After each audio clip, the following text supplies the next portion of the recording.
Yet another I'm not really back, but sort of maybe video is me talking about this. Now, my office is still in a state of complete disarray and chaos as we do more work down here in my basement. But one of the first things that I did when I was starting to put things back together was put up my keyboard wall.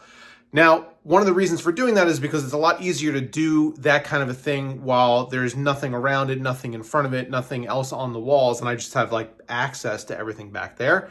But also because I just think it looks so cool. And I wanted to walk you guys through what has unfortunately become kind of an obsession for me, custom mechanical keyboards over the past few years, show you guys my collection and see which one of them is your favorite. So let's first talk about what exactly is holding these guys up on the wall and what makes this display actually possible, and that is this, or a whole bunch of this. These are 3D printed brackets. I found this design online and I printed out a whole bunch of them myself, and then I mounted them to the wall using drywall anchors. Having two of these with, fairly substantial drywall anchors is going to be plenty to hold up any mechanical keyboard, even the super heavy boys like these guys. And I even have additional mounts here and additional brackets in case I want to expand this wall. It makes things pretty easy just to kind of screw this right in there. And then I have room for maybe even a longer board on the ends, or I could shift things around, change the layout if I wanted to. But I figure if I have all the measurements, I might as well put these anchors into the wall just in case I wanted to expand this display in the future. I'll leave a link down below to this bracket if you guys want to print out some of your own and make your own little keyboard display. So let's talk about what is on the wall right now and what might go onto the wall in the future. We'll start down here and just kind of make our way through. So this is a Glacier 80. It's featuring GMK Zen Pond keycaps and Durock POM Linear switches. This is one of my favorite keyboards. It sounds really nice and crisp and clean. It's also very flexy and bouncy. I don't know if that's really coming out on camera here, but it is very pleasant to type on, and I really like the blue aesthetic along with the Zen Pond keycaps. Next up are two of these same keyboards from Chaosera, I believe is how you pronounce it. These are the Heracles 80s. Now I bought this one first. This one is called White Light, and I liked it so much, the way it felt on my desk, the way the typing feel was, the way it looked, that I went out and bought the same board in black. This is called Black Knight. Now, both of these keyboards have something special to the finish. And if I get a little bit closer, you can see that there's all kinds of crazy metallic flake going on in the paint or anodization process, whatever they use to finish this surface. That is on the white and the black. It's much harder to see on the white, I guess, on camera here. But they both feature this raised beveled edge that goes around the main part of the keyboard, along with this fairly chunky border. The chin and forehead of the keyboard are quite large, but that all kind of contributes to how they feel on the desk, how solid, heavy, planted they feel, and how the typing experience is. It's all because of the weight and heft of these keyboards, and I really do enjoy it. So this one, again, is the White Light. These switches are GMK Sparta, and the switches that I used here are Durock Black Lotus. On the Black Knight version of the board, we have PBTfans White on Black, along with these, which are Sarah keys. These are actually ceramic keycaps I use for these little modifiers up here. And the switches I used are the Chaosera Klein linears. If we take a look at the back of these boards, this is one of the things that makes them so special, is this crazy titanium kind of look accent strip that's on the back here. And then if we get closer to this white, you can maybe see some of that flake going on. Next up is the keyboard in my collection that I'm maybe, I don't know, oddly the most proud of, just because of how much I actually had to chase it.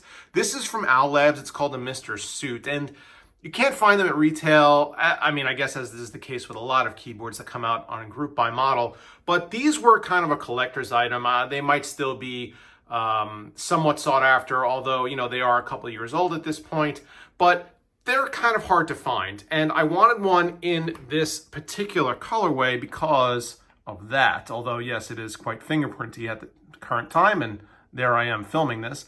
That is a really awesome accent on the back of the board. Now it's featuring NicePBT Sailor keycaps along with NK Cream switches. Again, really good typing experience, and I was able to score the Mr. Suit Artisan to go along with it.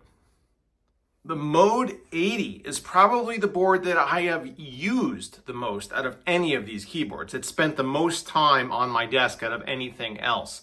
It has GMK Mandolorian keycaps, which I think look pretty awesome. I waited quite a bit of time to get these after seeing them featured actually on Bad Seed Tech's channel when he was doing a preview of a different board. But I really like the keycaps, and I really thought that they would go awesome with the Mode 80. I also have a couple of artisan keycaps up there. If the camera would focus, there we go. But the switches on here are NK Cream Dreams. So this is NK Creams, this is Cream Dreams. What's the difference? Well, these are factory broken in. NK Cream switches actually have a break-in period of about 60,000 actuations before they become super smooth. So these come from the factory pre-used, I guess, just to make them extremely smooth and really good to type on. So NK Cream Dreams along with the GMK Mandolorian on the Mode 80. Contrast that with maybe the keyboard that I've used the least out of any of these. This is one of the very first mechanical keyboard projects that I took on, and it's honestly a pretty basic one. This is the Drop Shift. And when I first started getting into custom mechanicals, I was kind of upset that a lot of the boards are smaller. You have a lot of 10 keyless boards, you have a lot of boards that are even smaller than that, 60% boards, etc. But this one is more of an 1800 layout, which is essentially a full-size board that's just squished a little bit. I wanted access to a number pad, especially when I'm doing a whole bunch of video editing. It's very helpful for macros and things of that nature. But I want an 1800 board, and this was one of the only ones that I could realistically find. Now, I will show you later in this video a couple of other actual full-size customs. But again, this is one of the very first custom mechanicals that I built. So the Drop Shift with SA Violet keycaps and Gateron Red switches. So very basic build.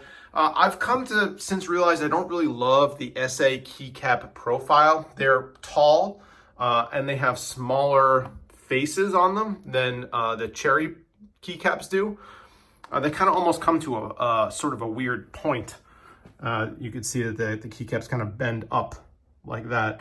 Don't love typing on this board anymore, but I still think it's pretty cool, and it is still a part of my collection.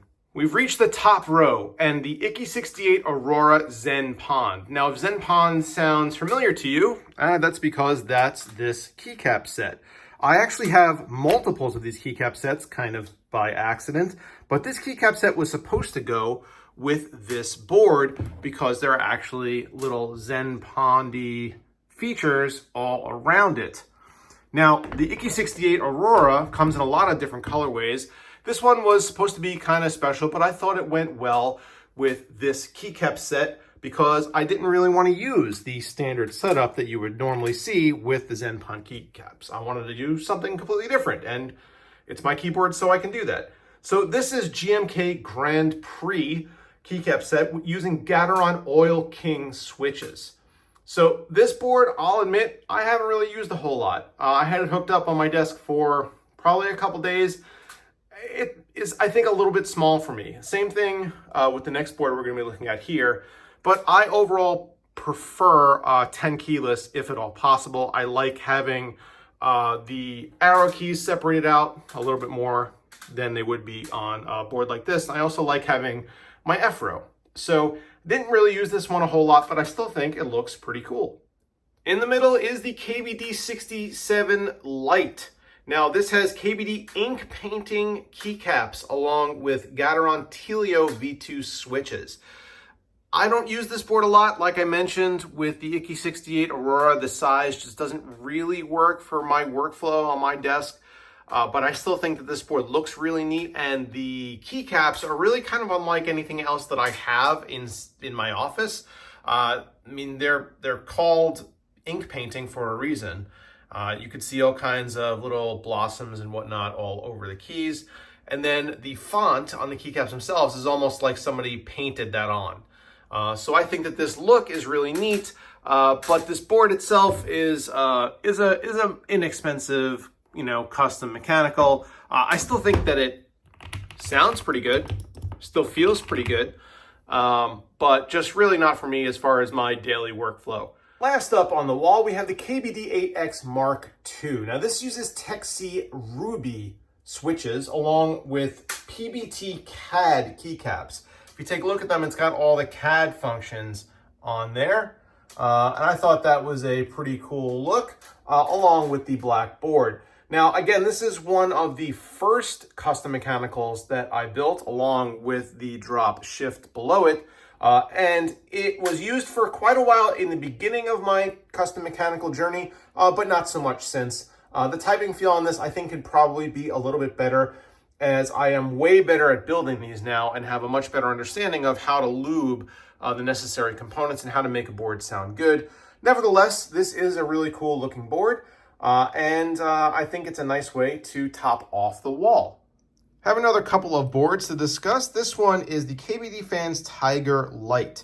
It has PBTfans Purpolch keycaps, so the purple accents on all the keys over here, and then the purple enter key and purple escape key, along with Gateron Black Ink V2 switches. Now, Black Ink V2s were my original favorite switch. I have since probably moved on to a couple of other switches that I prefer, but still, Black Ink V2 is one of my favorites of all time. And as you can see, I'm currently using this on my main setup right here. Again, this is a temporary setup, but I do like the way that this board looks and feels. Again, not very heavy because it is a plastic construction, but it does have this lovely RGB lighting. These next two boards, as I promised, are going to be full-sizers. So you don't see a whole lot of full-size custom mechanicals, but this is one that I use on the daily and have used on the daily for a number of years, as you could tell by the sheen on some of these keycaps. These are GMK Laser keycaps, and they are ABS, so they do sheen up pretty good after some use. But if you look at the space bar, you can see that that is where my thumb hits all the time. But yeah, GMK Laser keycaps on the Phrygian design PH100. Now, this was a limited edition run. I think they only made 100 of these. I don't even know if the company exists anymore. It was a company out of Australia. They may have only done this one drop and then kind of disappeared. Still, I really like this board. I've used it now for years on my main setup for work. I'm not going to show you what's up there because this is my 9-to-5 job. But every day, 9 to 5, I'm here typing on this board. And I think it does a great job. Again, Black Ink V2s on here. So maybe there's a pattern here. The boards that I use the most, Black Ink V2s. How about that? And last up, let's talk wood. This is an actual cherry keyboard, not cherry switch, not cherry profile keycap. The keyboard itself is made out of cherry, which I thought was pretty cool. Although I don't really love this board, to be honest with you. This is the Alopow 108. It has GMK Pulse keycaps and Glorious Fox switches. Typing feel on this one, not great. Some software issues. The sound of it is very weird and muted and somewhat clicky somehow. It's somehow very quiet and very loud at the same time. So I don't really use it a whole lot. I try to do a lot to make this better, including basically stuffing this with some packing foam, removing all the foam, trying different configurations of foam, different switches, different lubrications, stuff like that. Nothing really seemed to work. The first one of these that I got, there was a complete failure of the board. It didn't really even work at all. So I don't know. This one, not my favorite, but I think looks-wise, it's pretty awesome. I really like the natural look of this wood, and I wish more products were made of wood. The Fractal North, that case that came out last year, that's a monstrous seller for them because of how it looks, how it uses the wood accents. I think wood is a really nice material to use, but it's just not practical in a lot of situations, and it ends up being pretty expensive. This keyboard was not cheap, and I don't love it. So, rip Alipa 108.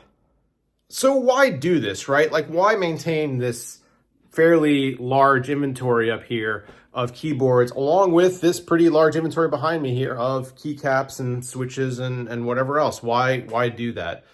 Well, it's really just like any other collectible item. Except these you get to use every once in a while. Granted, I can only use one of them at a time, but I have given them away as gifts. I have a couple of different computer setups in my house that I use them on, and I like to switch them out a lot. So depending on the aesthetic that I'm going for with my system, the season of the year, if there's any holidays or something coming up, or if I got a new mouse that I want to try to color match with my keyboard or mouse mat or whatever, I could do that. Also, strangely, these keyboards, while not maintaining all of their value, don't really lose a whole lot of value, especially if they are limited production items like the Mr. Suit.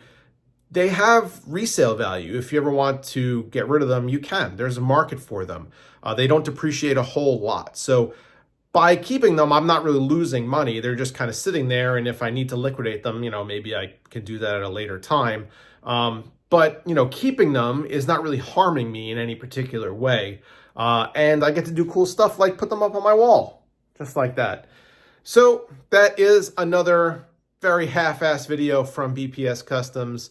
I hope you guys are enjoying these very periodic updates on my life and what I'm doing here. The next thing that you guys are going to see is a full room tour once this is all done, featuring a whole new audio setup that I'm getting from NZXT.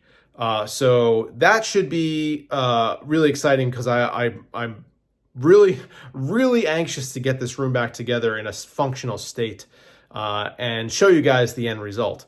So thanks once again for sticking around and watching this video. Hope you guys enjoyed it. Let me know down below what your favorite keyboard of mine is, or if you're into the hobby, or what you like to do in this space. I'd be very interested to see what you guys think.